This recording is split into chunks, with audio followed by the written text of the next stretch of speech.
Hi everybody, welcome back to my channel. I am Wendy K from Wendy K Consulting, and today we are continuing on the micro-learning series of Hacking Remote Leadership.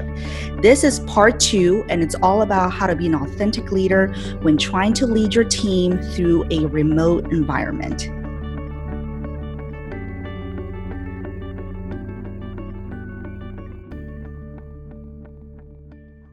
When your team has normally seen each other face to face and now all of a sudden you're going remote, your team is going to be looking to you for guidance, direction, essentially for you to set the tone of how the team is going to function together.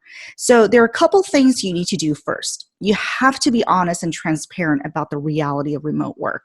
If you try to gloss over any challenges that could happen, you'll lose credibility and that authenticity. Not everyone can thrive in remote work right away, and there's going to be some obstacles that some people will have to overcome, and you have to address them head on. And you have to take time to reset your management approach to remote work.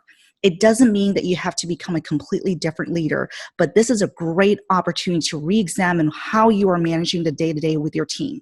And there's also no use pretending with your team that everything's normal, that everything's the same, because it's not. Remote work can be wonderful in many ways, but team dynamics, team culture, and motivation have to be intentionally managed, and they have to be managed a little differently. Here are some very common challenges that happen in remote work, and this can happen whether your team is new to being remote or they're remote veterans. Now, this is not to say that none of these things can't happen when you're face-to-face. These are things that can happen very quickly in remote work if you do not intentionally plan a structure for remote work. So this is why we are talking about this, so that you can address and mitigate this. But first and foremost, you have to acknowledge them. Your team may be thinking or even experiencing some of this right now. So talk about them with your team. How are they experiencing these challenges? Do they exist for them? So let's start with the minimal face time with managers. So this is oftentimes one of the number one complaints that people have when they first go remote, and if they have not had the experience with being a remote worker. The lack of face-to-face interaction or the casual conversations that normally happen in a face-to-face environment that happen during the day, they don't happen anymore. There's no organic structure for that to happen. And this lack of interaction can lead some managers to feel doubtful about whether their people are working, or employees feeling like they're not being managed right, or that managers are just completely out of touch. And this action needs to be intentionally recreated.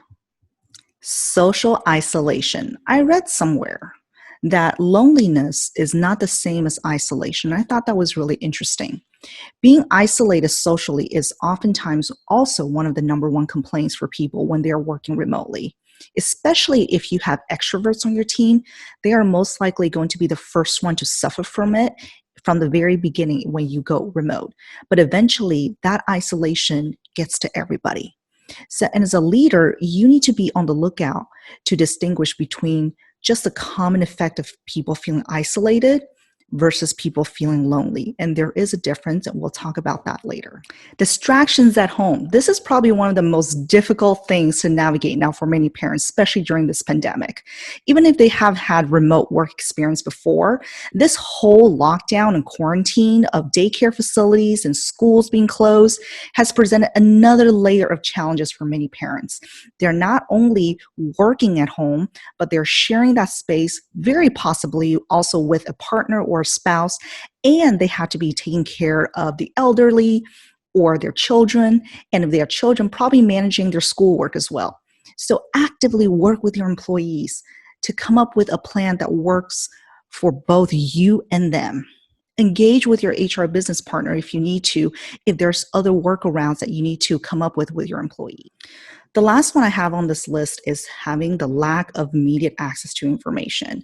And I think most people who go remote experience this, but it's oftentimes hard for people to pinpoint. So when you can imagine a natural day-to-day interaction in a face-to-face environment, you oftentimes pass people down the hall and you have this kind of casual, organic water cooler type of conversation. And that's how oftentimes information flows.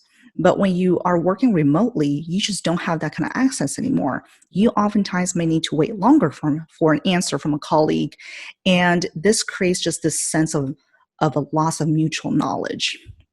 For example, if I was in the office in a physical workplace, I could just lean over, whether it's an open floor plan or it's a cubicle low profile plan, whichever it is, I could lean over, walk over to someone's desk and ask them a quick question.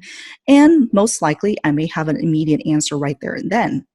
Now, when you're working remotely, you may have to rely on some tools to get to ask that question and try to get that same level of immediate answer. But you may not be able to get that kind of quick responsiveness when you are in a face-to-face. Just imagine when you text somebody, or text a friend, right? The expectation is that they would respond back quickly, but that's not always the case. And so when you are working alone by yourself and you are throwing a question out there into the virtual world, sometimes it can feel very isolating and can leave people wondering when they don't have those answers back to them immediately. So once again, here are the most common challenges that people experience with remote work, whether they are new to this or they are remote veterans. Minimal face time with the manager, experiencing distractions at home, feeling socially isolated, and not getting the immediate access to the information they need. So as a leader, not only do you need to acknowledge these challenges with your team, but you need to be thinking about your management approach and how you're going to set up an environment and structure for remote work to mitigate these. And not just to mitigate these challenges, but also to set up a space where your people can thrive as well. Resetting your management approach is not about changing who you are or changing who you are as a leader, but it's about taking action on certain things that you know will help create impact on how people experience and perceive remote work, especially if they are having a hard time with it. And then there are things that you can do to make remote work feel more motivating and keep your people engaged. The next 3 videos in this series will really touch on and give you a great overview of what it means to reset your management approach. If you are already doing some of these things, that's great. Let this be a refresher of what's important. If you think you need more support, then these next 3 videos will be also a great review of what you can do to be more proactive in this process.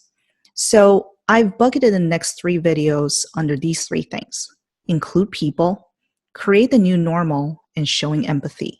I won't go into detail right now, but basically including people means that you need to communicate often and you need to communicate clearly. And you need to be including your people as active contributors on what new expectations would look like under remote work. And when you're trying to create a new normal, you have to define the structure that you want. As a leader, you want to include your people's voices, but you also have to model the structure you want. And you also need to be the first person to define the norms. And then leverage the technology and tools that you can use with your team to enable that new structure, to enable communication, to enable productivity and accountability. And last but not least, a leader is all about showing empathy for your people, especially for those on your team who are having a hard time with this transition. Show empathy. And for people who are having a hard time adjusting to new life responsibilities, a new complex situation because of our quarantine of the pandemic, or if you're thinking of prolonging work from home, show empathy. What's going to work for them and what's going to work for you. So that's it, folks. I would love to hear what you think. If there are other challenges that I haven't covered, I would love to hear more about them. Please drop me a comment below. Please stay tuned for my other 3 videos that are coming in this Hacking Remote Leadership series. Subscribe to my channel so you know when they release.